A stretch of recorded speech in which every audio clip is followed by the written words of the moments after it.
Dear students, Assalamu alaikum. We are going to start class 7, lecture 14, which is based on unit 10, factorization, exercise 10A. Exercise 10A का question number 1 है resolve into factors. Last lecture में कल हमने भी बताया था कि factorisation process होता क्या है। फैक्टराइजेशन प्रोसेस में क्या होता है, हम इनके किसी भी एक्सप्रेशन को हम उसके फैक्टर्स में कन्वर्ट कर देते हैं और उसमें से जो कॉमन होता है उसको हम कॉमन निकाल के उसके क्या कहलाता है, उसको रिजॉल्व क्या कर दिया जाता है, उसको फैक्टराइजेशन कहा जाता है। अभी हम इसको क्या करते हैं, सबसे पहले तो मैं इसको बहुत सिंपलेस्ट वे में जाके फैक्टराइजेशन कर देते हैं। कैसे, अगर देखिए ये पी स्क्वायर है, मैं इसके फैक्टर्स में कन्वर्ट करता हूं। पी स्क्वायर को मैं लिखता हूं P into P, P square को मैं लिख सकता हूं P square P and Q, इसके साथ मल्टीप्लाई हो रहा है पी इंटू क्यू।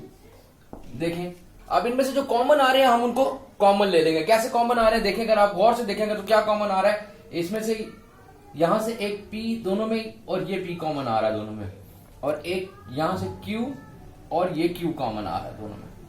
अब कॉमन क्या आ रहा है हमारे पास, मैं इसको एक दफा लिखूंगा, P Q कॉमन आ रहा है हमारे पास।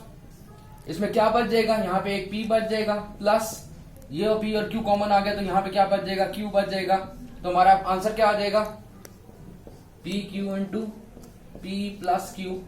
ये हमारे पास इसकी फैक्टराइजेशन होगी। मैं दोबारा रिपीट कर देता हूं, क्या किया, पहले मैंने इसके फैक्टर बनाए। पी स्क्वायर को मैंने क्या लिख दिया, पी इंटू पी की फॉर्म में लिख दिया, उसकी दोनों की पावर 1 है, 1 ऐड हो जाएगा 2 हो जाएगा और क्यू आ जाएगा, प्लस पी क्यू की पावर 2 थी, क्यू इंटू क्यू की फॉर्म में लिख दिया। अब इन दोनों में देखिए कॉमन क्या आ रहा है, मैंने जो टिक लगाया पी इसमें से कॉमन है, फर्स्ट में से टर्म में से, और दूसरी टर्म में से पी कॉमन है, इसमें से क्यू कॉमन, दोनों में से कॉमन ले लेने हैं एक जैसे जो से हैं। कॉमन ले लिए तो पी और क्यू दोनों में कॉमन आ गया, और इसमें जो बच जाएगी वैल्यू, ये वाली वैल्यू बच गई, इसमें से पी बच गया, इसमें से क्यू बच गया, इसको हम P plus Q as it is लिख देंगे। पी क्यू हमारे पास कॉमन फैक्टर आ गया दोनों का, पी क्यू लिखा और पी प्लस क्यू हमारे पास फैक्टराइजेशन करके हमारे पास ये रिजॉल्व हो गया इनटू फैक्टर्स में। जी तो स्टूडेंट, रिजॉल्व इनटू फैक्टर में सेकंड हमारे पास जो क्वेश्चन है वो क्या है, 3x³ minus 15x² y।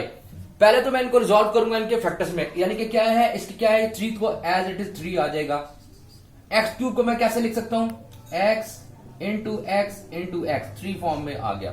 x की पावर 3 को मैं क्या कर दूंगा, फैक्टर्स में डिवाइड कर दूंगा। इसके कितने फैक्टर बने, x एंड x आ गया, माइनस 15 को अगर मैं रिजॉल्व करूं इनटू फैक्टर्स में तो 15 को करेंगे 3 5 जार 15 5 1 जार 5, 3 इंटू 5 बनता है, 3 इंटू 5 एक्स स्क्वायर के मतलब है x into X and y as it is. अब ये देखिए ये अपने अपने फैक्टर्स में रिजॉल्व हो गए। इनके क्या था, 3x³ 3x एंड x, ये x³ बन जाएगा, 3 इंटू 5 15 हो जाएगा, x और x स्क्वायर हो जाएगा, और y। अब इनमें से जो कॉमन आ रहे हैं वो देखें क्या कौन कौन सा है, एक 3 कॉमन आ रहा है, ये 3 कॉमन आ गया। फिर इसके बाद देखें एक ये x कॉमन आ रहा है, ये x 2x इसमें से भी और इसमें से भी 2x कॉमन आ रहे हैं। या लीस्ट नंबर ऑफ वैल्यू जो पावर होती है उसको हम कॉमन ले लेते हैं। एक मेथड और सीख लेंगे, इसको क्या करेंगे, लीस्ट नंबर ऑफ दोनों x³ है और x2 है दोनों में, देखें जो लीस्ट नंबर होगा x की पावर 2 वो हम कॉमन लेंगे। लेकिन मैंने जो मेथड अभी बताया, ये देखें रिजॉल्व इनटू फैक्टर करके पहले मैंने इसको रिजॉल्व किया। अब हमारे पास कॉमन आ रहा है 3 इंटू एक्स, जो वैल्यू बच जाएगी वो ब्रैकेट आएगा, ब्रैकेट में हम लिख देंगे क्या आ रहा है, बच गया हमारे पास। यहां पे क्या बचा, सिर्फ एक x बच जाएगा, माइनस यहां पे क्या बचेगा 5 और y। ये देखें अब इनको मैं सॉल्व कर दूं, अगर दोबारा रिजॉल्व करूं तो क्या आएगा, 3x की पावर 2 और x माइनस 5y, ये हमारे पास फैक्टर्स में रिजॉल्व हो गया हमारे पास। दोबारा रिपीट कर देता हूं, मैंने क्या किया, पहले मैंने इनके फैक्टर्स बनाए, क्या था जी, 3x³ को x एंड x में डिवाइड कर दिया, इनके फैक्टर्स में डिवाइड कर दिया। 3 इंटू 5 फैक्टर बने 15 के दो फैक्टर से, 3 इंटू 5 x एंड y हमारे पास आ गया।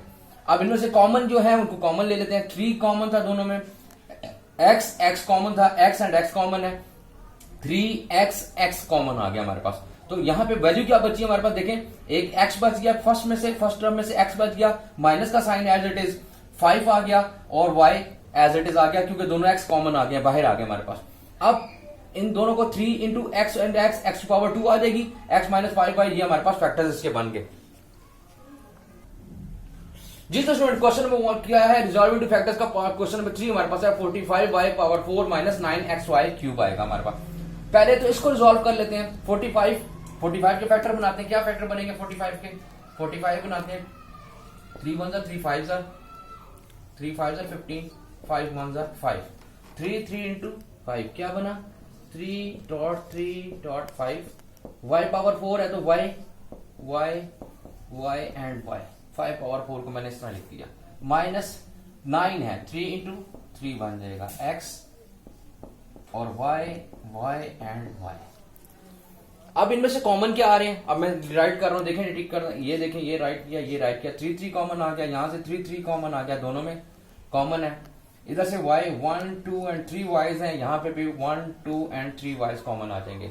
अब रिमेनिंग क्या हो जाएगा हमारे पास, अब हमारे पास जो कॉमन है वो लिख लेते हैं 3 इंटू 3 y एंड y, ये कॉमन आ गया हमारे पास। अब इसमें क्या वैल्यू बची 5y एंड y बच गया, ये लिख देंगे एक दफा, फिर बीच में माइनस का साइन आएगा और x यहां पे देखेंगे 3 3 कॉमन हो गया, y कॉमन हो गया, तो सिर्फ x रह जाती है अंदर वैल्यू, ये x जो रिमेनिंग रह जाएगा वो हम यहां लिख लेंगे ब्रैकेट के अंदर करके।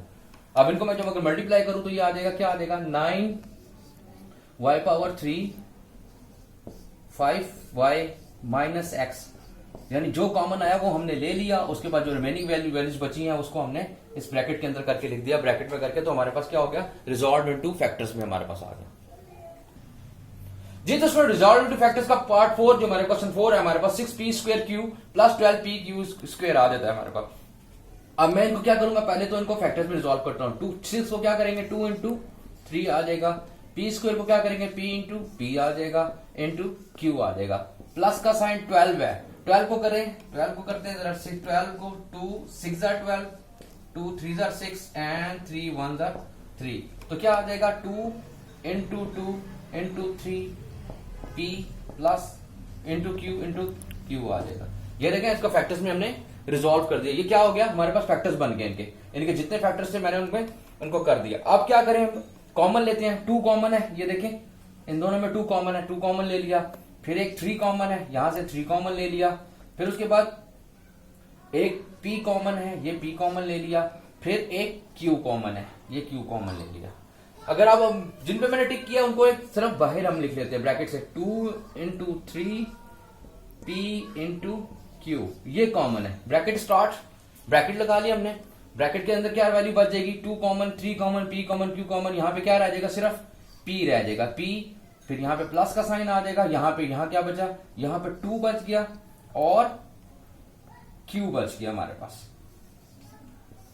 ये देखें अब क्या हुआ, जो मैंने कॉमन लिया था उनको नहीं लिखा, उनको ब्रैकेट के बाहर लिख दिया और ब्रैकेट स्टार्ट करके जो वैल्यूज बच गई थी वो ब्रैकेट के अंदर आ गई हमारे पास।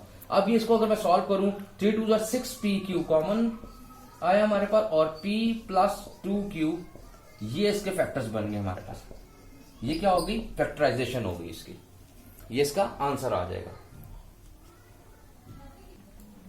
जी। तो स्टूडेंट लेक्चर 14 का हमारे पास होम टास्क या होमवर्क क्या है, एक्सरसाइज 10A का हमने होमवर्क क्या करना है, एक्सरसाइज 10A का हमने क्वेश्चन 1 2 3 4 जो 4 क्वेश्चन मैंने करवाए हैं, यही आपने फैक्टराइजेशन वाले question neat clean and clear अपनी कॉपीज के ऊपर सॉल्व करने हैं।